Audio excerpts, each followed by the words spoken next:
মেয়ে সন্তানকে নিয়ে উনি বিভিন্ন ধরনের স্বপ্ন দেখতেন, বিভিন্ন ধরনের সুযোগ সুবিধা লাভ করতেন। কিরকম সুযোগ সুবিধা?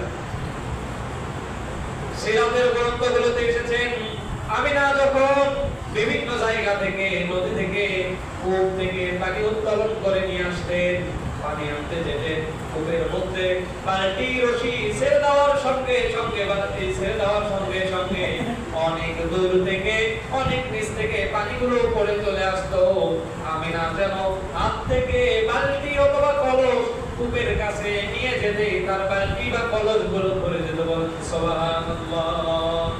হযরত আমিনা বলেন, আমি একদিন স্বপ্নে দেখি এক ঝাঁক পাখি আমার মাথার উপর দিকে যাচ্ছে, আর তারা তাদের সুরে সুরে, তারা তাদের কথাই কথাই বলছে, ওহে পাখির দলেরা, খবরদার বেয়াদবি করিস না, সামনে রাহমাতাল লিল আলামিন মুহাম্মাদুর রাসূলুল্লাহ মা হেঁটে যাচ্ছে। বলেন সুবহানাল্লাহ।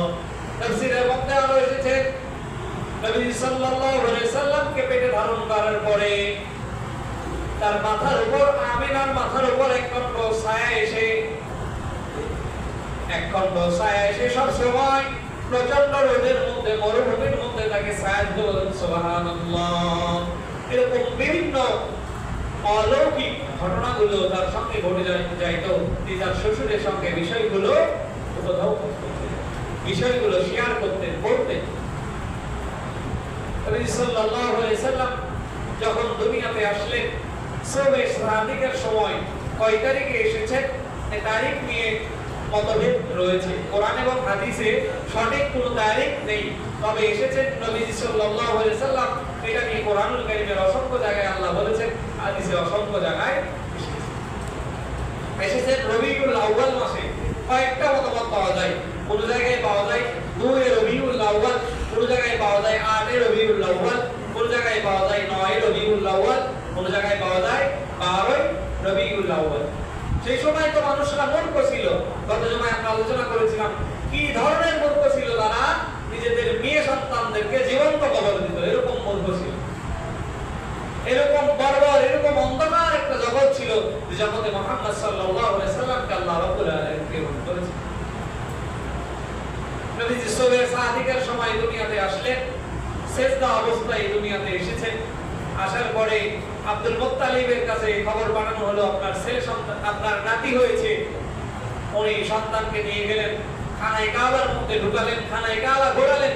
সেই সময় আরবের মক্কার আশেপাশে যে লোকগুলো ছিল, সমস্ত লোকের যখন সন্তান হতো, ভালো কোনো কাজ হতো, তখন তারা তাকে কাবা শরীফের মধ্যে নিয়ে যেত। কারণ ওই কাবা শরীফকে তারা আগে থেকে বরকতের ঘর, আল্লাহর ঘর, এটা তারা মনে করত। তাদের ধারণা ছিল যে কাবার যিনি মালিক, তিনি ইচ্ছা করলে আমাদের অনেক ভালো কিছু করতে পারেন, এরকম চিন্তা ভাবনা ছিল। আব্দুল মুত্তালিব নবী সাল্লাল্লাহু আলাইহি সাল্লামকে নিয়ে গেলেন, খানায়ে কাবার মধ্যে নিয়ে গেলেন। এরপরে নাম রাখলেন, তার নাম আব্দুল মুত্তালিব রাখলেন মুহাম্মদ। সুবহানাল্লাহ। নাম রাখলেন মুহাম্মদ।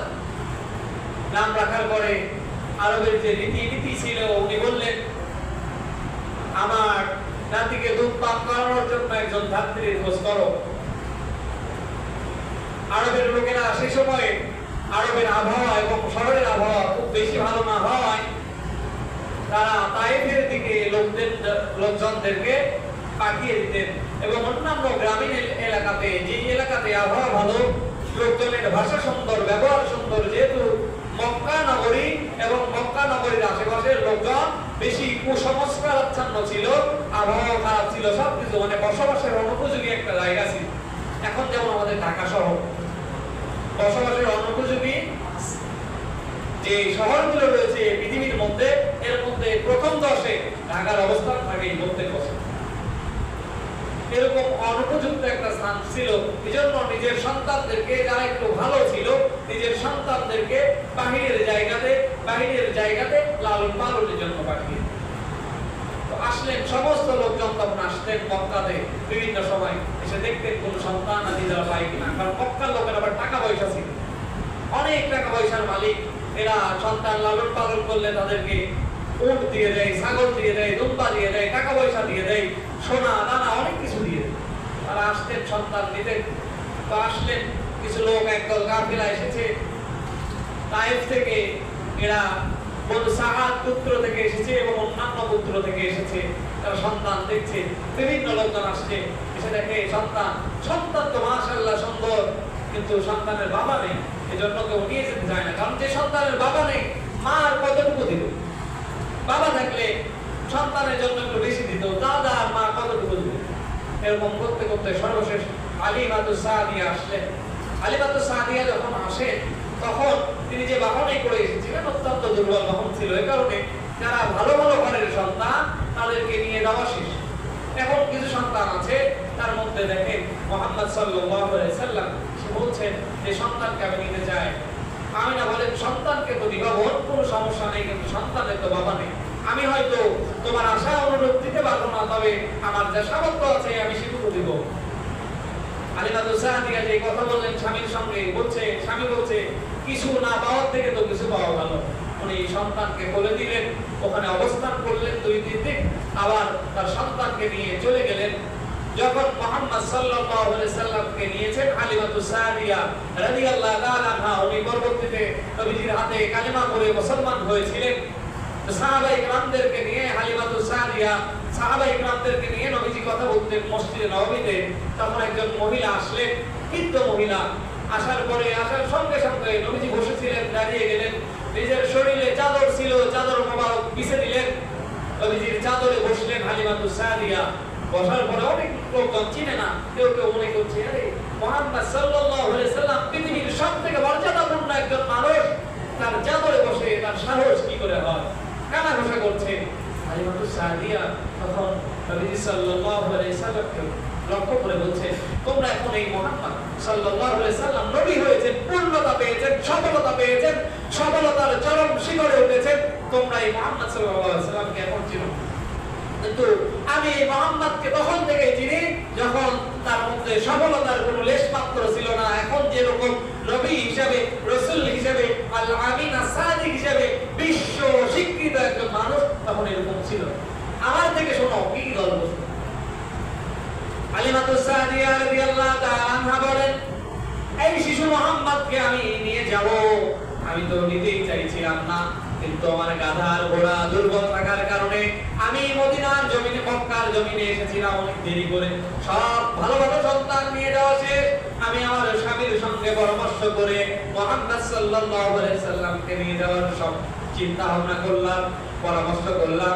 আমি যখন শিশু মুহাম্মদ সাল্লাল্লাহু আলাইহি সাল্লামকে নিয়ে প্রথমে আমার স্তনে লাগালাম, ডান স্তনের মধ্যে লাগালাম, খাওয়া না খাওয়ার কারণে দীর্ঘ সময় ধরে সফর করে আসার কারণে আমার শরীর ক্লান্ত, শরীরে তেমন দুধ ছিল না। শিশু মুহাম্মদ সাল্লাল্লাহু আলাইহি সাল্লাম আমার কোলানে, আমার স্তনে দুধ লাগানোর মুখ লাগানোর সঙ্গে সঙ্গে আমার স্তন দুধে আল্লাহ রাব্বুল আলামিন পরিপূর্ণ করে দিয়েছে। বলেন সুবহানাল্লাহ। আমি যখন শিশু সন্তান মুহাম্মদকে নিয়ে, নবী মুহাম্মদ সাল্লাল্লাহু আলাইহি সাল্লামকে নিয়ে আমার গাধার উটের উপর উঠলাম, আমার গাধার উটগুলো খুব দুর্বল ছিল, সঙ্গে সঙ্গে আমার গাধার উটগুলোর শক্তি আল্লাহ রাব্বুল আলামিন ফিরিয়ে দিয়েছেন। এবং আমি ওঠার সঙ্গে সঙ্গে আমার যে বান্ধবীরা, আমার যে সমসাময়িক যারা ছিল আমার সঙ্গে মক্কায় এসেছিল, কয়েকদিন আগে তারা মক্কা থেকে পাড়ি দিয়ে নিজ নিজ এলাকাতে অবতরণ করছে, যাওয়ার জন্য রেডি হয়েছিল। কিছু সময়ের ব্যবধানের মধ্যে আমি দেখলাম আমার গাধা, আমার উটগুলো, এই আমার কাফেলার সমস্ত উটগুলোকে পিছনে ফেলে আমাকে নিয়ে সামনের দিকে খুব দ্রুততার সঙ্গে অগ্রসর হতে। বলেন সুবহানাল্লাহ। ছিল নবীর বরকত।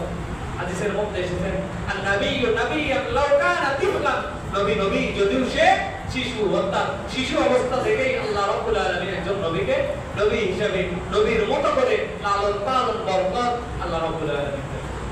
সিরাত নিয়ে যেহেতু রবিউল আউয়াল মাস, বাকি আলোচনা আমরা সামনে জমাই করব ইনশাআল্লাহ। যারা সুন্নাত পড়েন